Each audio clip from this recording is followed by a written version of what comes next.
For over 2 decades, it stood as a curious anomaly.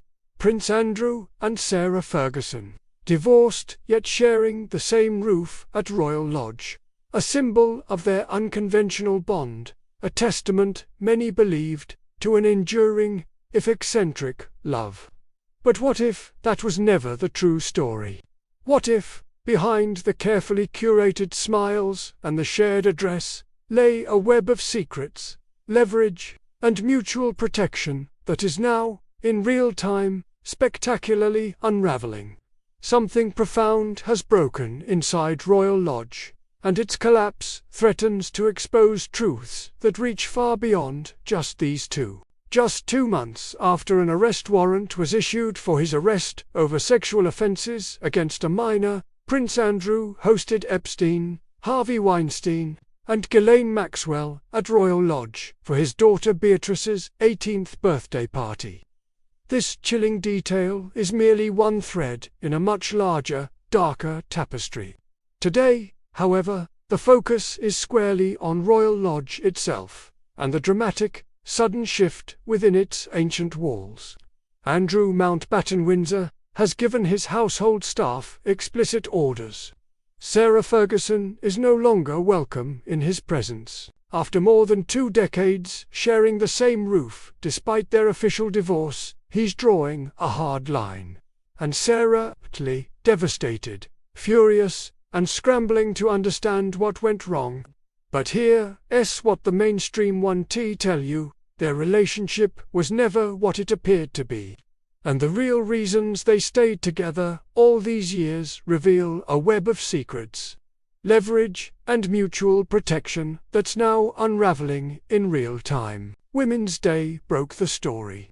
Andrew has made it clear to everyone working at Royal Lodge. He wants distance from Sarah, not just physical space, but emotional distance. Staff report he's become increasingly withdrawn since losing his prince title, and Sarah's presence now irritates him in ways it never did before. Friends close to Sarah say she's blindsided. After defending him through years of public disgrace, after standing beside him when virtually everyone else walked away, she never imagined he'd turn on her like this. Here's the first thing you need to understand. King Charles stripped Andrew's title just weeks ago. That humiliation, that final severing from his former royal standing, changed something fundamental. The man who once thrived on attention now retreats from everyone, including the one person who, publicly at least, never abandoned him. But there's more to this sudden rejection than wounded pride. Sarah, too, is about to lose everything. Royal Lodge wasn't just a house to her. It was proof she still mattered. Without Andrew's protection, and without that prestigious address, she's facing a future with no clear path forward and, crucially, no financial safety net to catch her. Andrew's next move? A cottage on the Sandringham estate. Commentators are already calling it exile, disguised as retirement.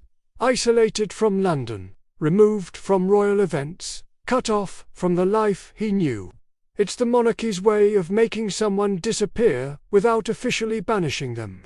But what's happening inside Royal Lodge right now is where the real story lives. They're occupying opposite ends of a 30-room mansion like strangers. Staff say they cross paths maybe once a day, usually at dinner, and those encounters are tense. The conversation is clipped, anxious, filled with unspoken accusations. The warmth they used to perform for cameras has completely evaporated. Sarah's behavior has changed drastically. She's spending hours alone in her section of the house, occasionally wandering to the private bar on the property. Multiple sources say she's asked staff to extend their shifts, admitting she can't stand being alone in the echoing spaces. For someone who built her entire identity around royal adjacency, watching it dissolve is clearly taking a psychological toll.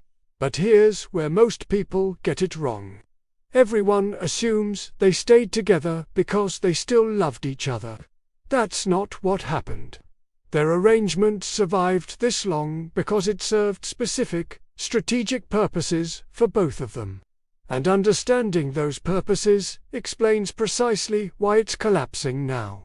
Let's start with Sarah's motivations. Why would someone endure 2 decades of mockery and scandal just to share a house with an ex? The first reason: survival. Royal Lodge provided cover from her catastrophic financial decisions. As long as she stayed connected to the institution, she had a buffer between herself and total collapse.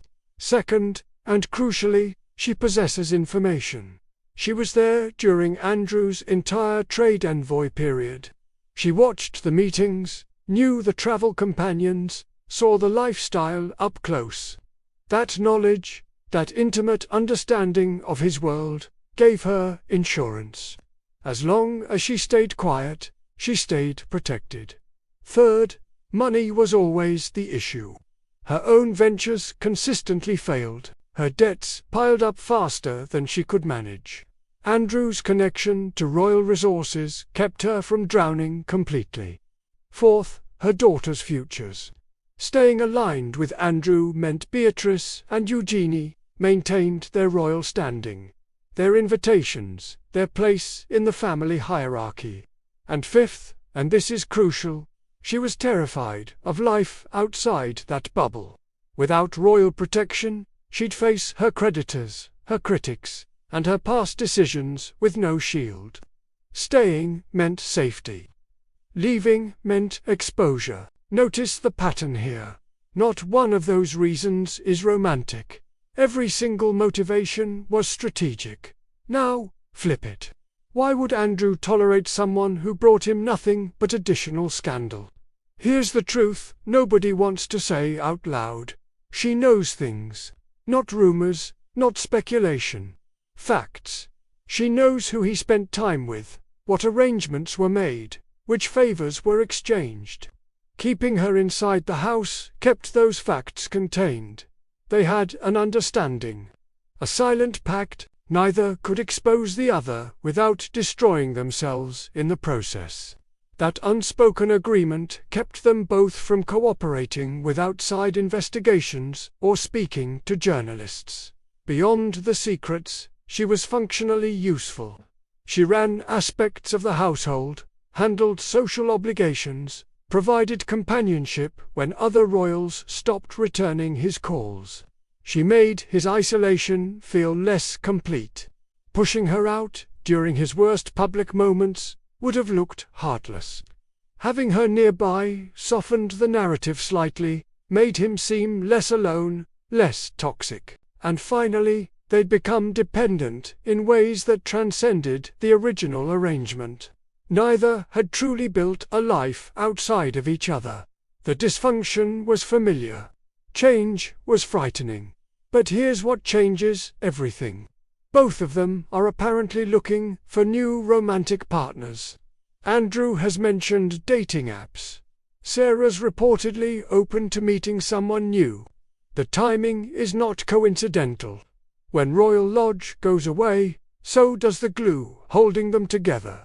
They're being forced into separate lives, whether they planned for it or not. Starting to date now creates emotional distance before the physical separation becomes permanent. It also serves another, chilling purpose. If one of them starts talking, starts sharing what they know, having a new partner provides emotional support and a reason to move forward rather than protect the past. Royal insiders are watching this dating development closely. Some believe it's the first sign that the protective silence they've maintained for years is about to crack, and Royal Lodge itself has become almost symbolic.